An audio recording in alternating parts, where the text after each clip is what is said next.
This is Robbie Brown with Unknown Ventures, and you're listening to the Bigfoot Club podcast. Hey guys, please go to our website at www.bigfootclubpodcast.com. Check out our merch and all episodes. Also, please look for our social media at Twitter, Facebook, Instagram at Bigfoot Club 1. That's Bigfoot Club number 1. Also, check out Matt Knapp's Bigfoot Crossroads on YouTube. Check out our new sponsor. For your Bigfoot-sized coffee cravings, visit cbgindustries.store. They have over 40 products to choose from. When you enter promo code FIRSTSIP, you will receive a discount on your first order. Remember, every moment has its flavor.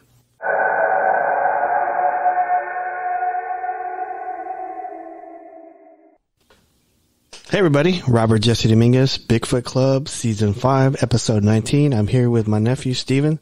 Steven, say what's up. What's up? What's going on? I'm tired. we cleaned all day today. So today we're going a little different. Today we have with us in the club, mi primo, my cousin Joe Montez. Joe, say what's up. What's up, everybody? So you actually listen to the show, right? Yes. So we got a fan here. I'm fanning out. Fangirling. So Joe and I, we're like 5 years apart, right? Mm-hmm. You're born in 70, right? Yeah. I'm born in 75. So I was about to say he was born in 65. So pretty good for your age, man. Yeah, I know, right? Right. So Joe and I, we hung out a lot as kids, you know. His mom would bring him over to our house. My mom would go, we would go over there all the time. Mm-hmm. I remember there was one particular story. I'm gonna run this by you. I don't know if you recall this, but we were at your house once, and you were really, really young. And I think I was maybe 5 or 6. So you were probably 1 or 2 or something.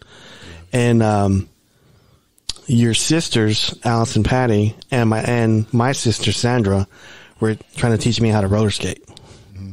And they put on these roller skates in front of your house. And it was at night. It was around 7 o'clock at night. And I didn't know how to I clearly did not know how to roller skate. And so your sisters and my sister they were seeing a car come up the road. It goes, "Hey, isn't that the guy that kidnaps little kids?" They go, "Yeah, wow. It is." And they ran off.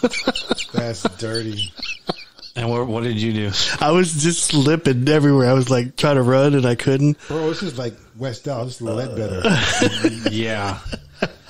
That's pretty messed up. It is. It is. In the mid 70s, late 70s. Yeah. So I don't know if I ever told you that story. You never told me that. Ever. Now you got to talk to her. So is it Alice? Alice and Pat. I'm going to ask them about that because they've never mentioned that either.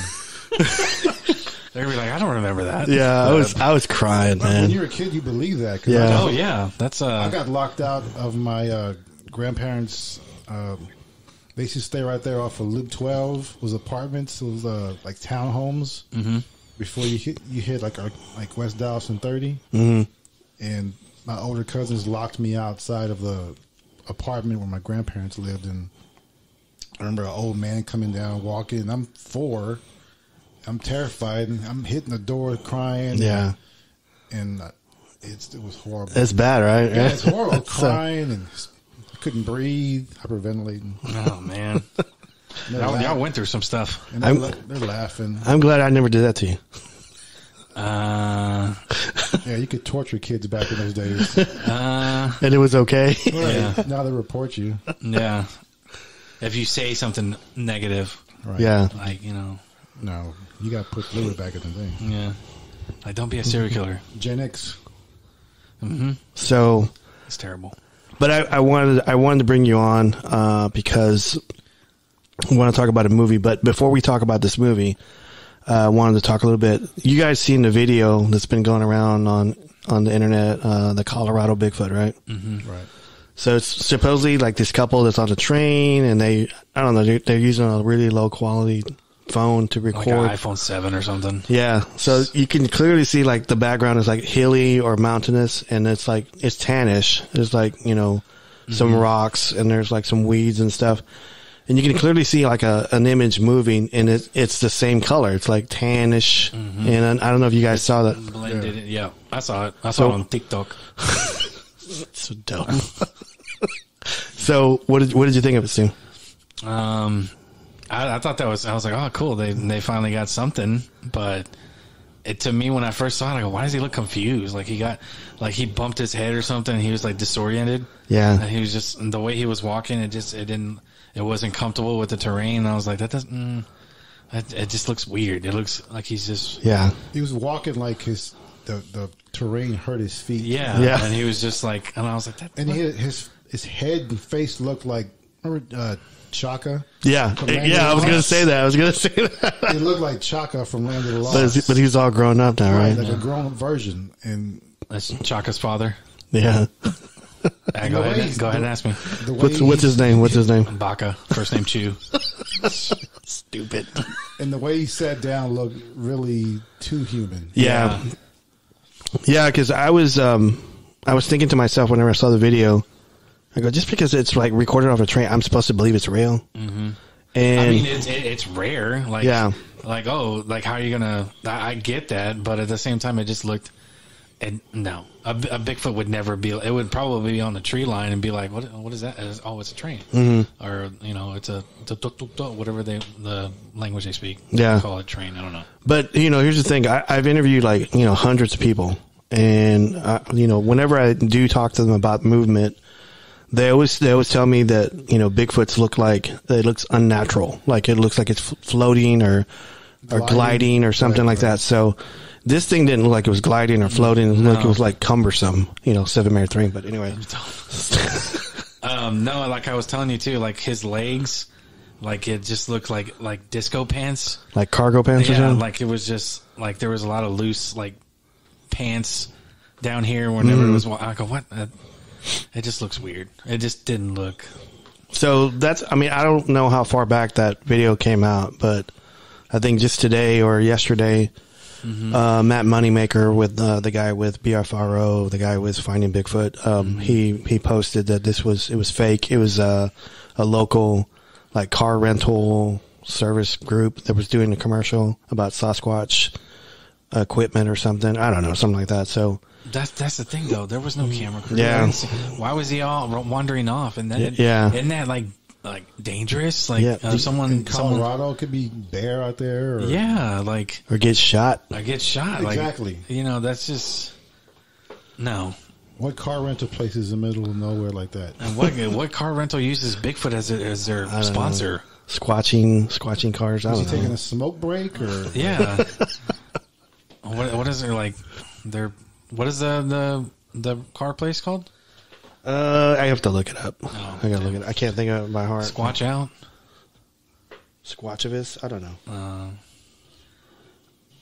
Talk about the car Squatch. But anyway, I just wanted to talk about that really.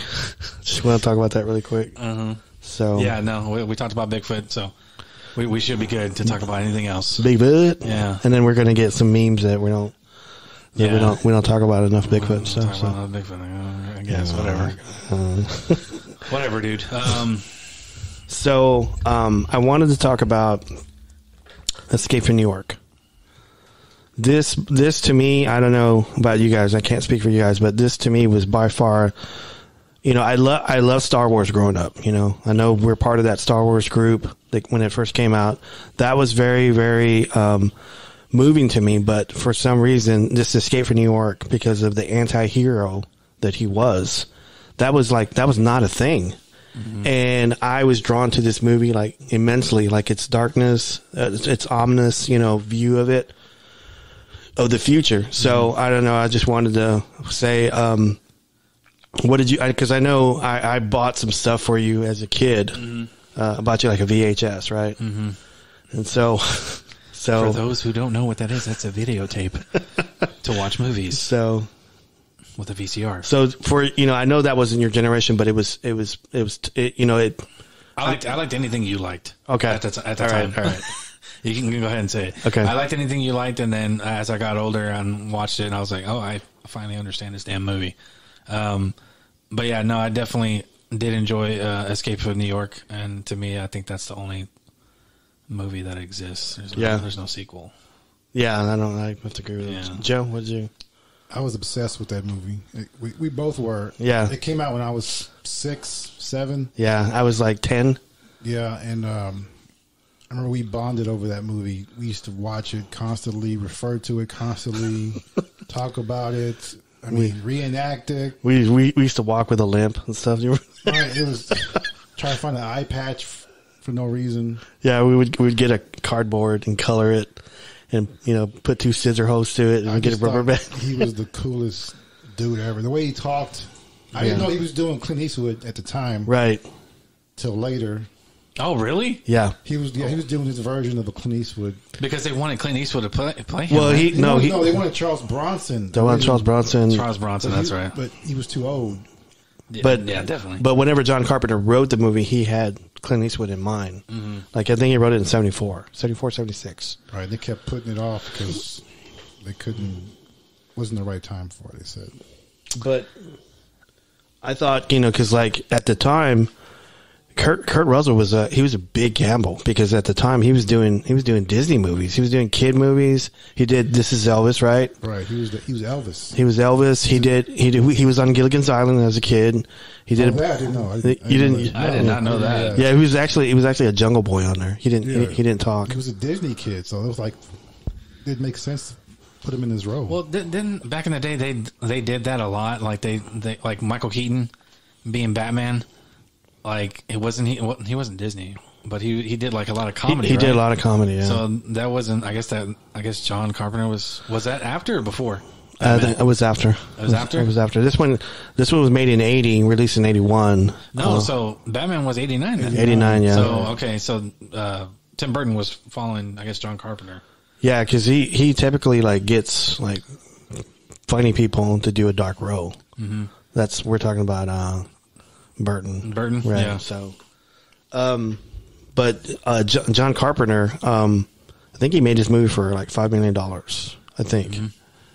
Did you hear something else, Joe, or something that? I think it was even less than that. Yeah, because I remember you bought me for my 18th or 19th birthday. Mm-hmm. I still have it. You bought me the VHS cassette and had the deleted scenes, the original intro that he cut out, where he shows him robbing the bank, right, and getting arrested and all that. I forgot the name of the guy that was with him. Yeah, I forgot too. But that cassette had a lot of extras on it. Yeah, I had the interview with John Carpenter, and he was saying how he made the effects for such a low budget, and James Cameron worked on it. Yeah, that was actually James Cameron's first like special effects, right? Movie. Real simple effects, but they worked. Yeah, I mean, which makes the sequel weird because it's like they had the budget and the effects were horrible. I don't even recognize that movie. The only positive thing I will say about that whole damn movie is the soundtrack is amazing. Yeah, the soundtrack is bomb. As I think about it now, if I think about it, because I know we're not going to talk that much about Escape from LA, but hell no. The villain, Cuervo Jones, right? Yeah. There's a guy in Assault Precinct 13, a Chicano gang member, looks just like Cuervo Jones.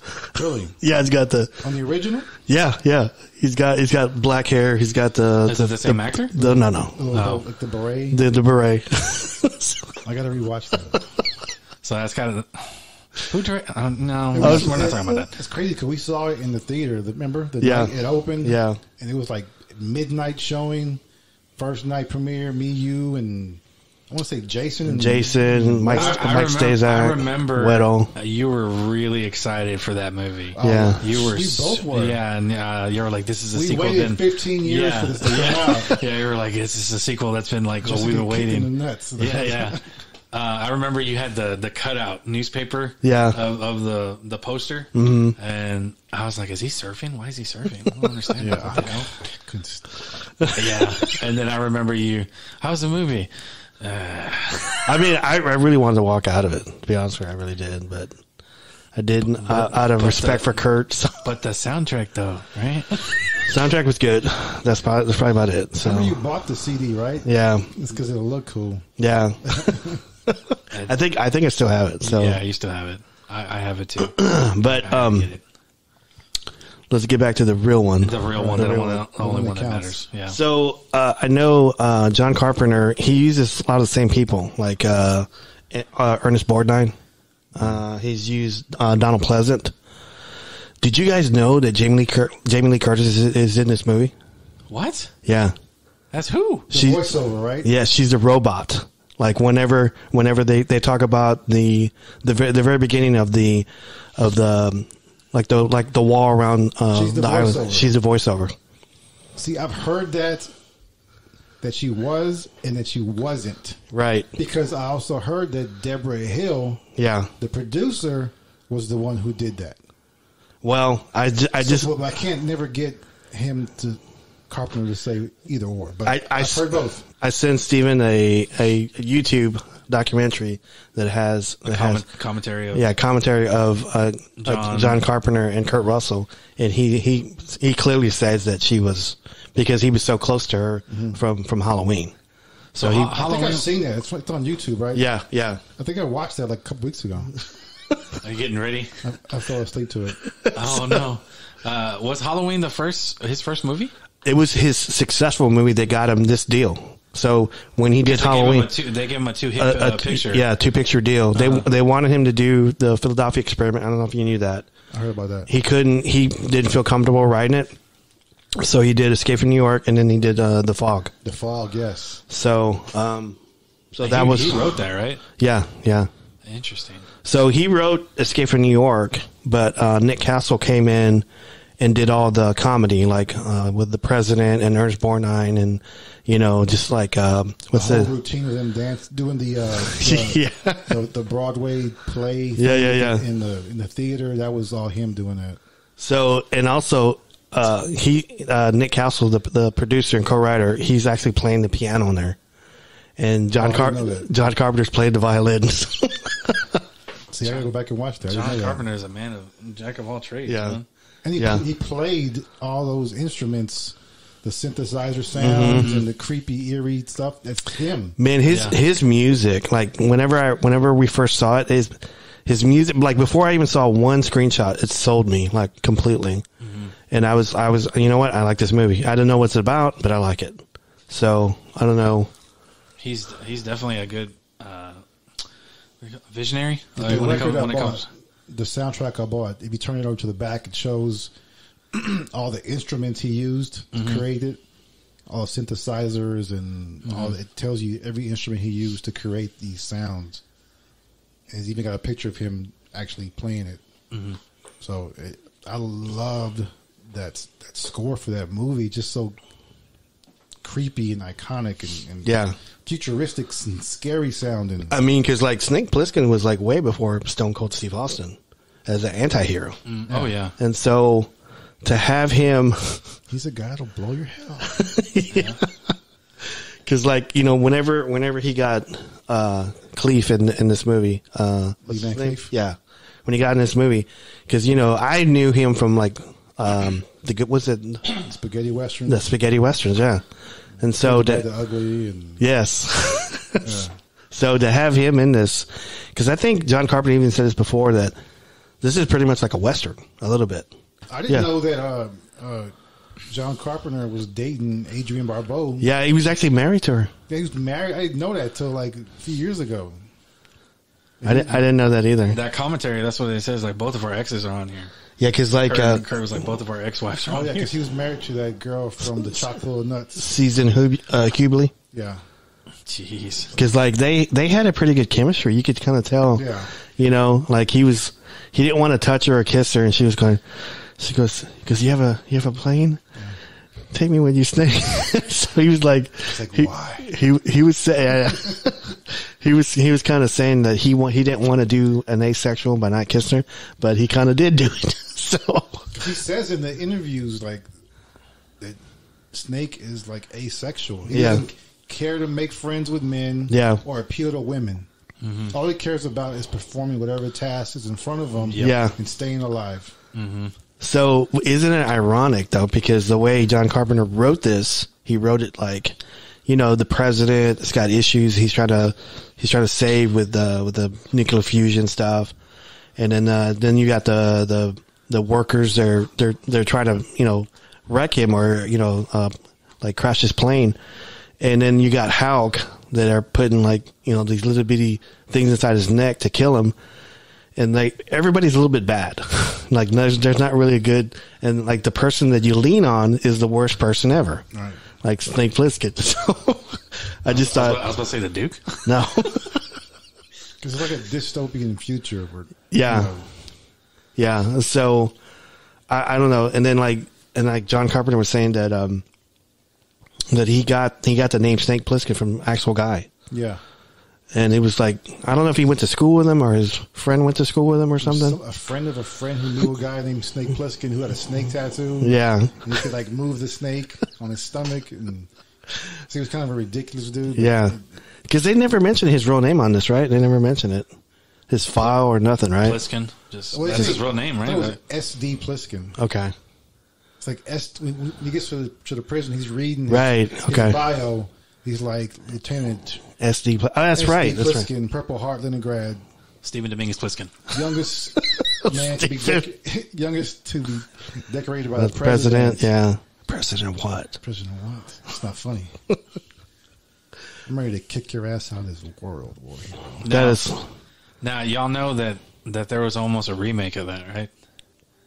That Gerard Butler was supposed to play Snake Plissken. I read about that. Yeah, and they just could not get it off the ground, which I'm kind of glad, because now that I know his son looks exactly like him, his son could probably play Snake Plissken if they ever wanted. Son? Yeah, Kurt Russell's son looks exactly like him. He was in the Winter Soldier with the Falcon.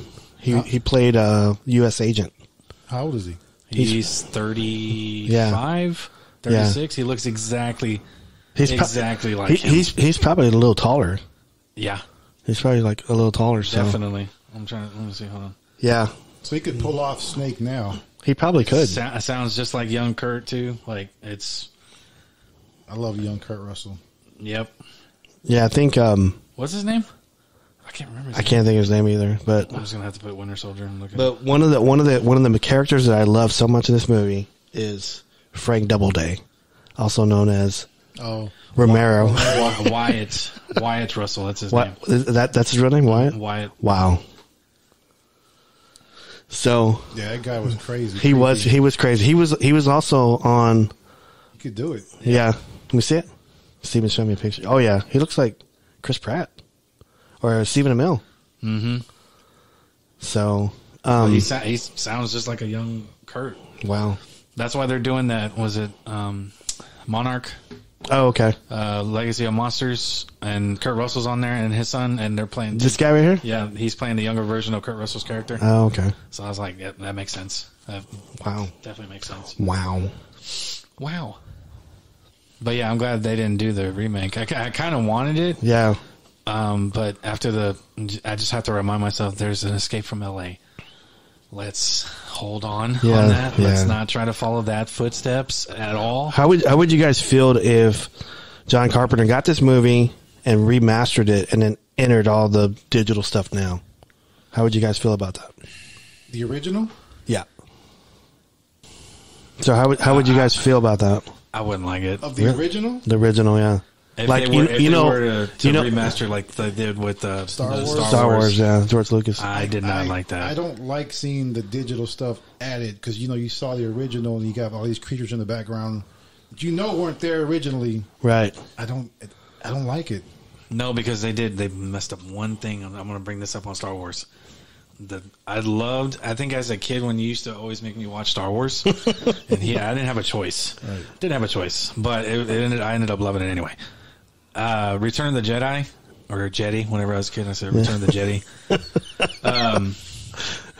The scene where, Darth Vader picks up the Emperor because the Emperor's like, just destroying Luke. He says no. He doesn't say anything. That was the beauty of it. Like, he didn't know what he was going to do. And you didn't need to. He didn't need to say anything at all. And then make one noise, just pick him up. And then I thought that was so badass. And then when they added no.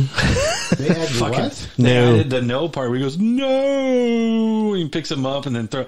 I was like, why did they add that? I thought that was like a meme or a GIF. No, they literally added that, and the same no from Revenge of the Sith, whenever he finds out Padme dies, he's Yeah. like, no. They added that part. See, That's why I was like, I don't like. I grew up on the original part. Was when we first saw it. So no, I don't want them to.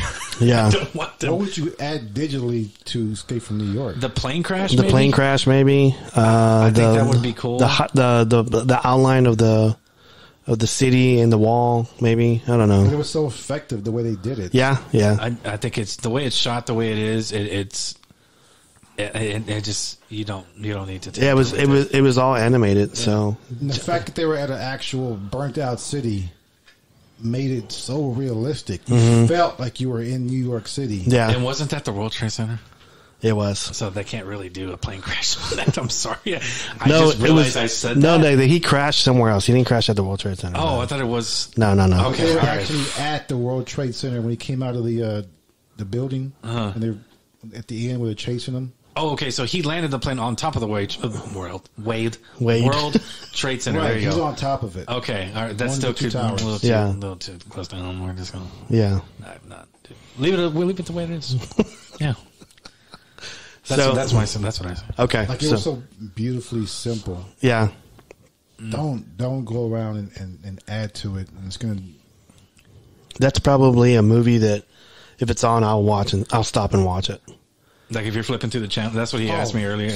What's one movie that you'll be flipping through the channels? And what's crazy is that it rarely comes on, but they play the hell out of Escape from L.A. Yeah. I'm sorry. And I'll watch it just out of spite, just so I can get mad.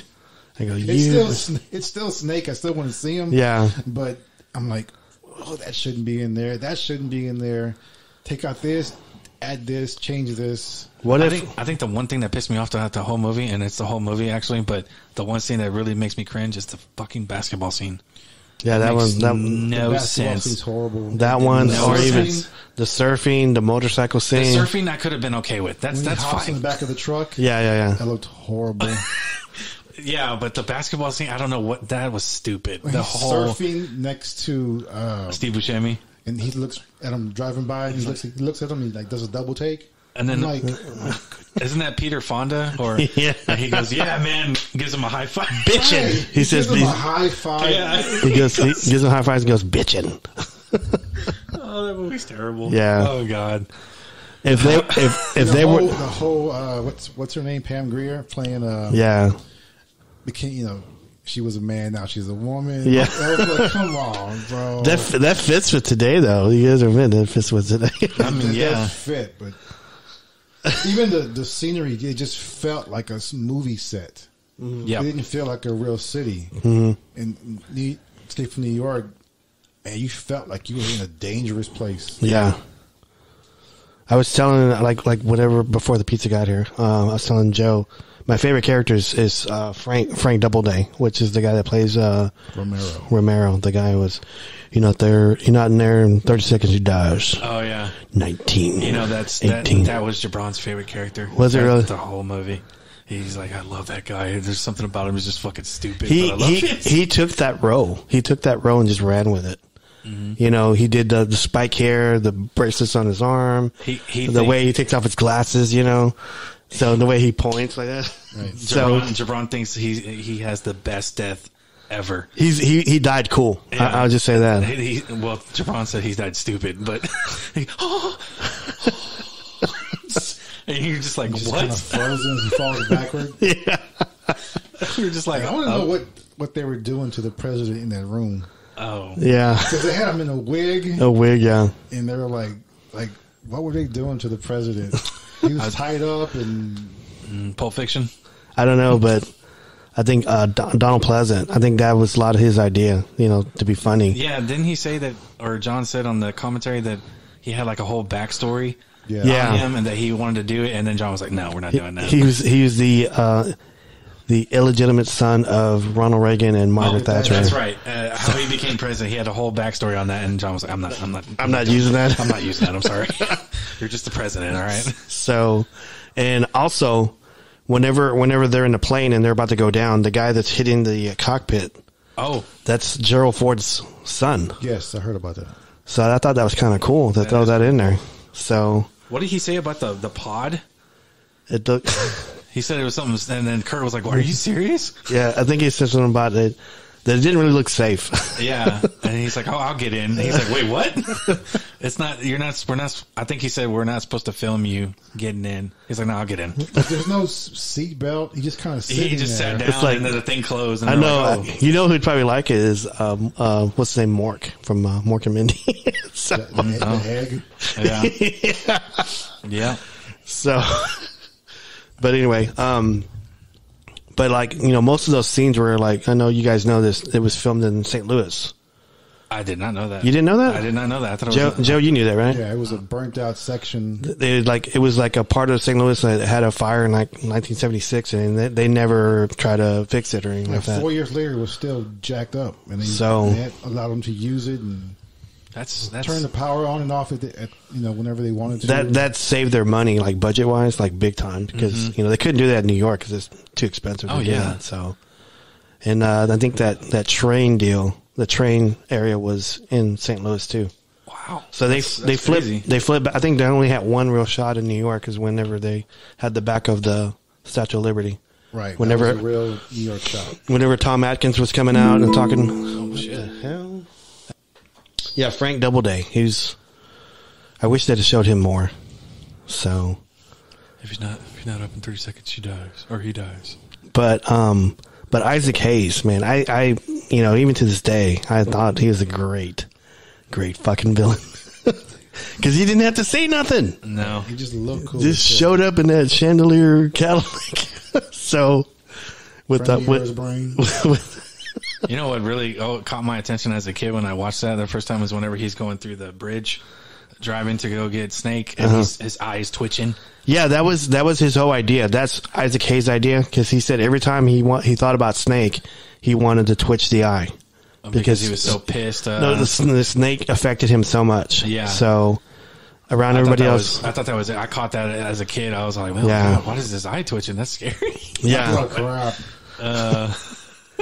And so, because I know we're jumping around here, but probably one of my favorite scenes is probably when he's fighting Ox Baker. Yeah, the wrestler. And there's like a big story on that because, like, Kurt has a stunt guy. I wish I recalled his name, but he's been with him for years, like since with Disney and stuff.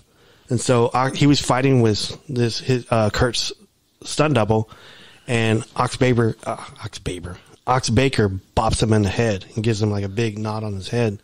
And so it forces Kurt Russell to actually fight him.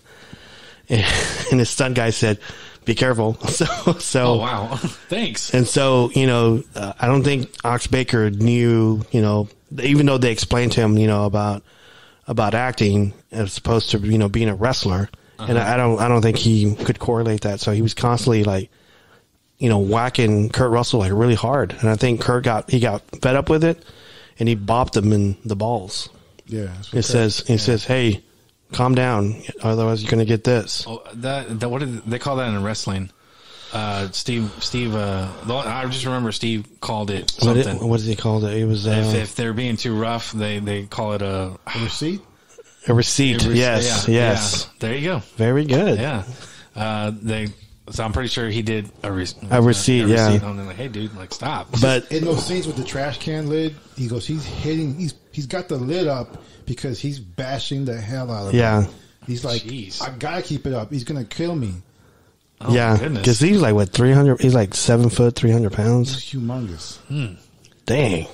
But that's crazy. But I also heard that he did not want to lose. Yeah, he didn't want to put Kurt over. So, that's so dumb. It's a movie, dude. And I know the kill scene was dangerous because they had to put an actual board behind his head off, hidden from the camera. Mm-hmm. And Kurt had to hit it just right, and put that bat with the spike so it'll stick into the board. So by his head, he had to get that right. Yeah, if he did it wrong, that would have been. Ooh. Yeah, that's wow. That was a great scene. That was a great scene. That was great. I don't know who came up with the fucking basketball scene on the second one. Let's do a basketball scene. I don't know with spikes or not spikes. Cuervo Jones. I don't know. Stupid. Oh my god.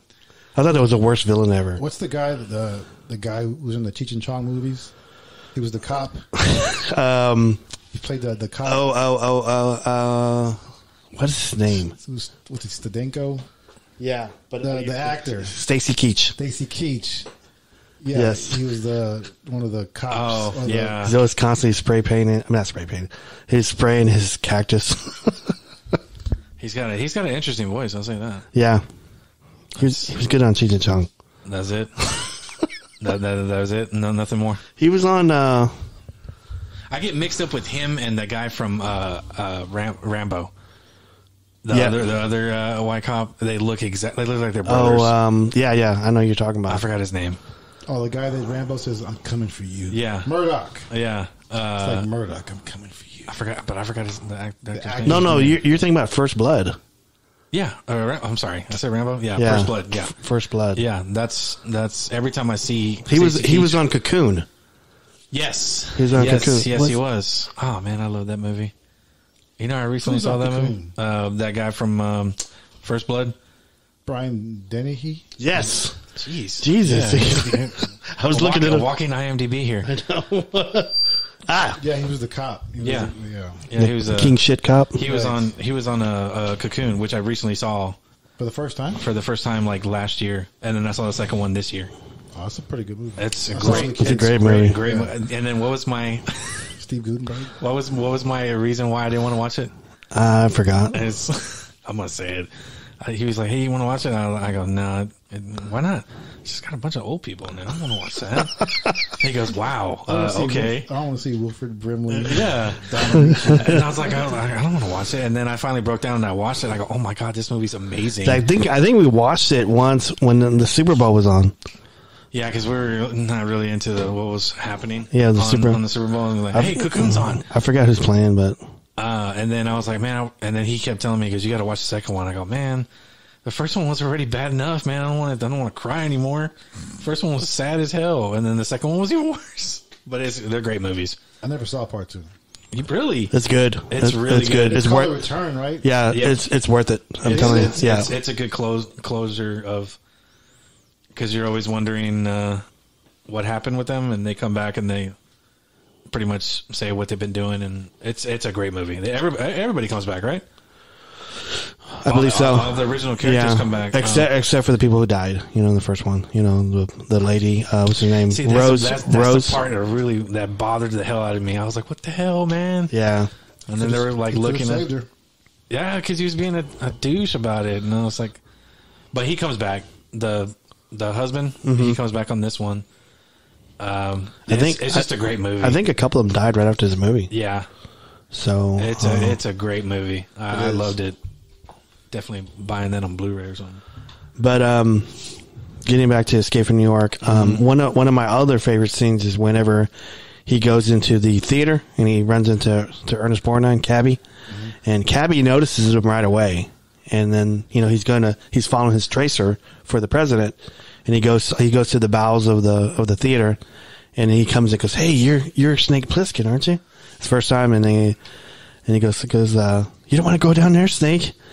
Stuff like that, and then because I know whenever they televise Escape from New York, these scenes are taken out of TV.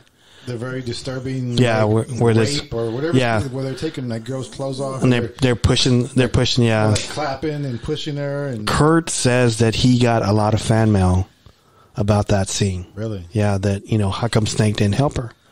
Because he's Snake Plissken. Right. That's not his mission. It's none of his business. Yeah.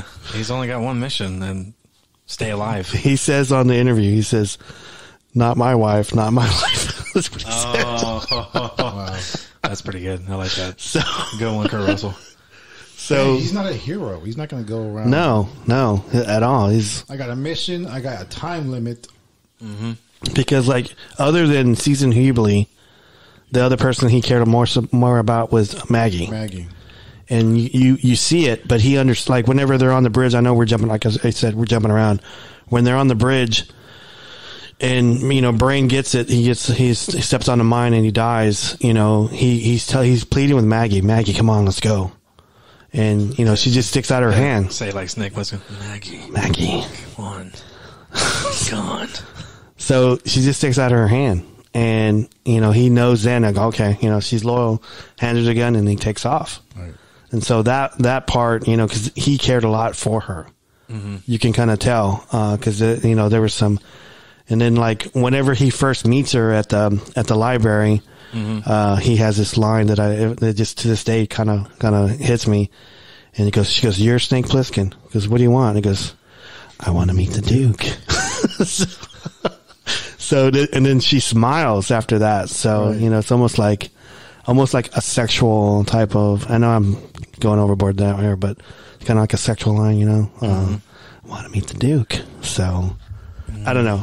There's like certain parts of that movie that is, to this day, just sticks with me. You know that scene where she gets run over by the Duke. Mm-hmm. Her laying there was filmed later. Yes, in his John Carpenter's garage, because they were like, we don't have a scene of her actually dying or laying there yeah, dead. Because they went to his garage and laid her out, you know, with some trash, and that's John Carpenter's garage. Wow. Yeah, because like they show her like the dummy getting hit by Isaac Hayes' car, but it's kind of ambiguous. You don't know what happens to her. You figure she's dead, right? And then they want an actual shot of her being. And they covered it with some blood. Yeah, they went to the garage and shot that real quick and. Because at that point you kind of care about Cabby, you kind of care about Maggie, right? You kind of care about Brain, even though they were dicks. As a kid, I was sad when Cabby died. Yeah, I got real sad when he was like, oh man, he was like such a comedy relief in a way, right? Like, man, not him. Yeah, he had his own, I guess, his crew like that really respected him, but in all reality, he really didn't care. He didn't give a damn about them. He just used them. Yeah, you know? He used them to get his mission. They thought he had some like 747 sitting on the. He had a 2-person glider. Yeah, that was it. There was nobody else going to go with him. So it makes me wonder, like, if they all made it there, what would have happened? Yeah, he probably would have shot him. Yeah, he's like, okay, thanks, bam, and then. Kills him, or like, hey, watch your step, and then push him off the building. You know, if I could go back in time, the only thing I would change in this movie is that I wouldn't do a cassette. I would do like a little disc, you know. But the cassette's okay. In 1980, you know. Yeah. I don't think they had. Did they have? No, they didn't. They didn't. But they would have had like a floppy disk or something. It'd be kind of cool. But yeah, or like a USB. So USB in 1980. A solid state drive, external hard drive. Oh, it's an 8-track. Let's send it to the cloud. So dumb. Oh Lord! Like, yeah, man, you got your Apple Watch. Why is the president carrying this cassette of some scientists talking about? Yeah, you know what's funny also is that he didn't even have time to take off that handcuff. He still had the handcuff whenever he puts the cassette in at the very end. Yeah. And that was Donald Pleasant's idea. Just leave it on. Why was he always trying to be funny on that? That's the one thing I didn't understand. Because the theater company or the movie company thought it was too dark. Oh, I swear, man. So they wanted to put some comedy in it. That's why they got Nick Castle to write. I think he wrote Dennis the Menace. Oh, and he wrote Hook, the movie The Hook, Hook, and I forgot what else he wrote. But anyway, but he added some good comedy. He put American Bandstand in it whenever they play the music. That was his idea, and the wigs for Donald Pleasant and what else? I got a question. Yeah. In your opinion, at the end of the movie where the president's getting cleaned up and shaved, mm-hmm. and he's talking to Snake, and Snake's like, what can we do for you? And he's like, you can just name it. He says, what do you want? He says, just a moment of your time. Yeah.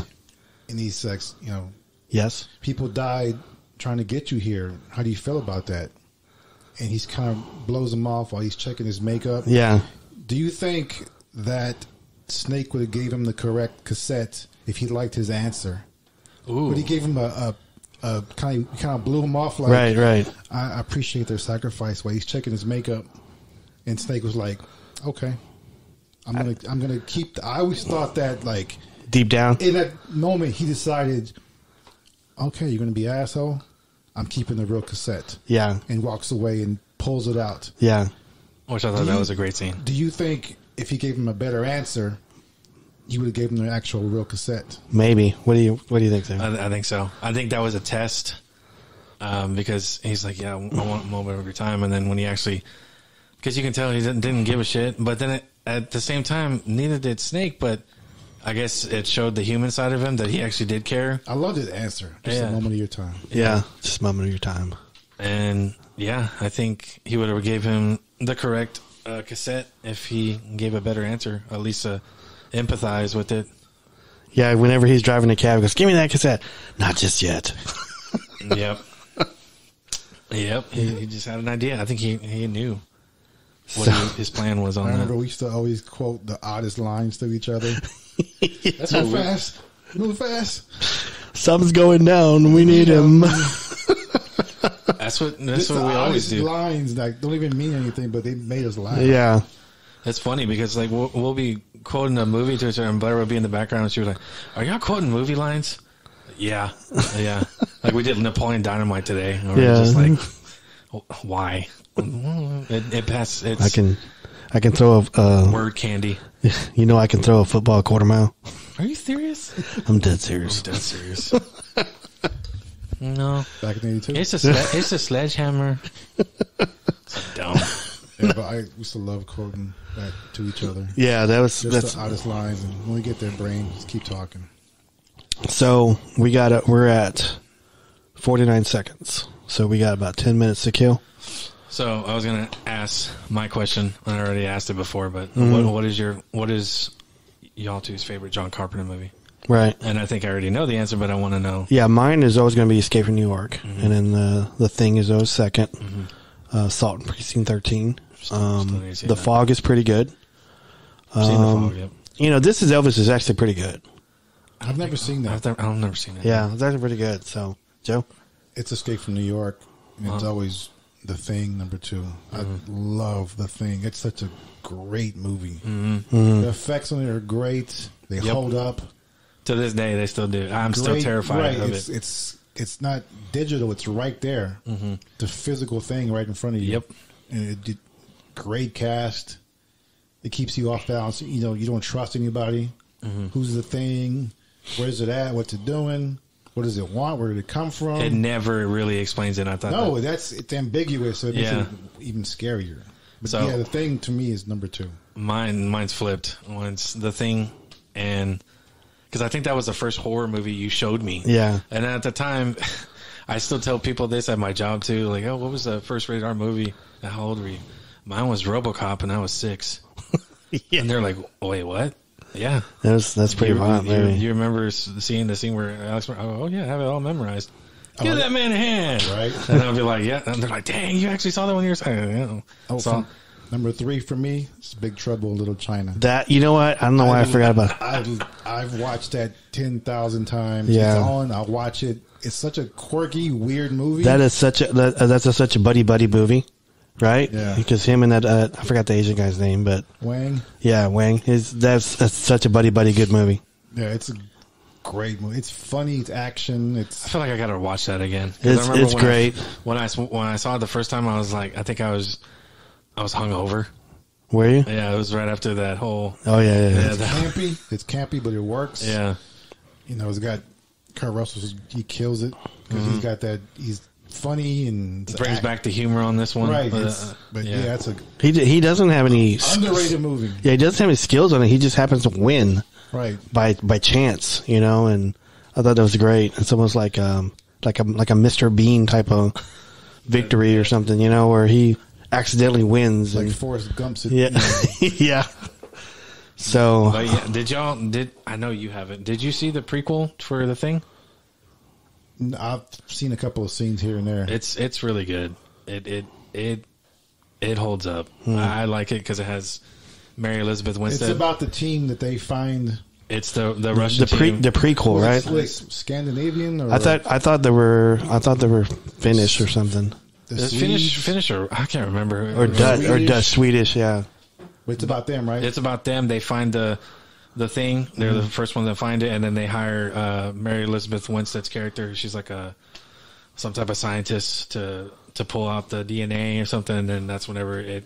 So on this one, the John Carpenter was the producer, and he said that they liked the idea of using CGI on the thing because it awoke powerful. And then the thing on the actual original one and the way the effects look is he considers it was at its weak state, but it was still powerful. Okay. So I thought that was neat. I thought it was a remake when they first came out. I was No, like, I don't want to see a remake. Yeah, they didn't say anything. They just said the thing. So when people saw it, and then when you kind of see the ending, you're like, oh shit, because it sets it up. The original one is like in the 50s, right? Oh yeah, the original thing. Yeah, the original thing came out like in the 50s, I think. But he looked like a Frankenstein. Right, yeah, right. He was like a monster. Yeah, so he didn't morph or anything like that. I heard it's still good though. Yeah, it's very good. I haven't seen it, but I would like to see it. It's almost like Alfred Hitchcock-ish, where you don't really see him that much, but you know about him or you hear him or something. But anyway. Yeah. So their team finds the spacecraft in the ice. Yep. And then they find it. Because in the thing they mentioned that ice has been there for thousands of years. So they don't know how long it's been there. Mm-hmm. It crash landed a long time ago, and it actually that movie I still enjoy that movie. I gotta watch it. Yeah, you should. I'm gonna do my malarkey. Oh, you jerk! Okay. Jerk. I know what that means. So, yeah, that's good talking. That's good talk. Yeah. Yeah, I think that's. I get back to my answer. Yeah, the thing, and then Escape from New York. Yeah. Sacrilegious. I know, man. I'm sorry.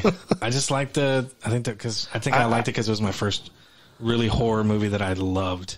That I was not really scared of, but it was still kind of scary. Yeah. And just the line where the thing comes out, is screaming, and he looks at it, he's like, "Yeah, fuck you too." And isn't Wilford Brimley in that one too? He is. Yeah, he is. And you know, he was like in his 40s right there. Was he really? Yeah. People looked older back then. Yeah, he weathered pretty hard. In Cocoon, look up his age in Cocoon. He's like 90, 52. He's like in his early 50s. Is he really? Yes. Someone did a comparison of that, and then they said Paul Rudd is older. He's like 54, and Paul Rudd looks like a young. 30-year-old. Yeah, looks like a 30-year-old. I think Paul Rudd's an alien. He's a vampire. That's what I think. He is a vampire. He's a skinwalker. So, what other John Carpenter movies that wasn't Ghost? He did Ghost on Mars or In the Mouth of Madness. Yeah. He did the one with Roddy Piper. What was the name of that one? Oh, They Live. They Live's a good That's one. a great movie. I need to watch that one. Yeah. They Live is awesome. I feel like there's a lot of and it's got Keith David into it. Yeah. It's got them like one of the most famous fight scenes ever. Yeah, and they fight for like a long time. Oh wow! I need to watch that. He talks about chewing bubblegum and kicking ass, right? Right. So I'm all out of bubblegum. Is that where the line comes from? I think so. Yeah. Wow. He walks into a bank with a shotgun. Oh wow. What other? I feel like there's more. I feel like there's a lot of underrated ones. I should know more. Friday the 13th. Because I remember Halloween. I remember going to Movie Trade, and then they had like a John Carpenter collection, and then of course I was like, oh yeah, they're gonna have Thing, Halloween, Escape from New York, and then I saw like so much more. I go, damn, he did all that. I didn't even know he did all that. Oh, Yeah. He did some vampire movie, right? That's the one I was thinking. Ice Cube. Yeah, a Ghost on Mars. Ghost on Mars. Ghost on Mars. Yeah. Yeah. I heard that one was decent, but it's Ice Cube. I don't know. Yeah. I don't know if that holds up. I like Ice Cube. I love Ice Cube, but You want Ice Cube in your iced tea? yeah, it's not iced tea. On my Pepsi. Okay. Yeah. I'm not going to go anywhere with that one. Okay. So, you guys got any shout outs? Shout out to my boys who are right here sitting next to me. So quiet, too. I know. Being They're well quiet. behaved. You would have never thought, but they were here the whole time. Yeah. I was hoping to see the boys. Your boys. Yeah, they're, I mean, they might be still up. I had a great time at Alice's house just watching them in the pool, Yeah. interacting with them and talking to them. They're wild. And they're just afraid of the dog. And Ricardo has this thing where, if he's like me, if someone double crosses you, he's not really a fan. Yeah. So if it's a dog and it just happened to like scratch him or something, nope, no. Yeah. I'm done with you. Get away from me. You're a bad dog. I'm like, dang, calm down. He didn't mean you're on to. the list. Yeah, you're on. You You know just what? made the list. You know, it's funny because today I was watching wrestling and Sebastian wanted to watch something else. And he told me, this is what he told me. Can we watch something else? I said, no, I'm watching wrestling. He says, if you love me, you'll change this. Wow. And that's, Robert has done that to him so many and times. I go, what? And he goes, it's okay if you don't love me. I still love you. I was like, wow. And I go, hey, dude, you can't be stealing my lines, dude. Come on, man. Did you change it? No. It was almost over. It was AEW, so it was almost over. It was like 1 hour show. I'm doing research here. So, I gotta talk about this stuff. We gotta talk about it. Or I gotta at least talk about it and know what's going on. yeah. I just skim through AEW, so I don't really follow it too closely. I record the shows, but then I like fast forward to something that I like and watch a match, and I'll just skip something. You know, I will say this, that they've gotten off a little bit on their storyline a little bit since the CM Punk debacle. Mm-hmm. They've gotten off the storyline because like usually they have really long storylines where they go off for months, and which I kind of like, but I don't think they've done it recently. I think they've got a great cast of people, but I don't know who's active and who's not. They have so a huge roster. They do. And they always run long on their shows because I record them and then the ends always cut off. Yeah. Oh, yeah. I remember we had that issue with it's always the goes DVR over. And Dish Network. Yeah. Whenever we record Raw or SmackDown, it's like, make sure you do 30 minutes over. Because I wanted to see the Christian Cage with Edge. Oh, coming out? Or And when he first came out? Or I think it was the first or second appearance, and it got cut off. So I yeah. saw it on social media, but I wanted to see the recording of it. Yeah. And it Go fuck cut off. yourself. I was like, So I think Christian's probably the best heel on there right now. He's like the most over heel right now. I think he surpassed what's the name? I didn't realize that MJF. was him too. It took me a while. I was like, that's Christian. Yeah. It didn't click at first. yeah, that's Christian Cage, he used that name in TNA. Where he used to come out like that all the time. I like his Christian Cage. what was his bodyguard? Luchasaurus. Luchasaurus. Luchasaurus, Yeah, yeah. that's cool. Luchasaur ass. Too easy to make fun of on that. I They know. should change that. And if I see Sky Blue, I always stop it and watch Sky Blue. Yeah. Sebastian really likes her too. He's I watching like her today. I like Sky Blue. She always loses though, but I love watching She her. actually won today. Did she? Yeah. I have to watch it. He's like, oh, now I gotta watch it. She's always taking L's. I'm like, can she get a win? Yeah. I like Tony Storm.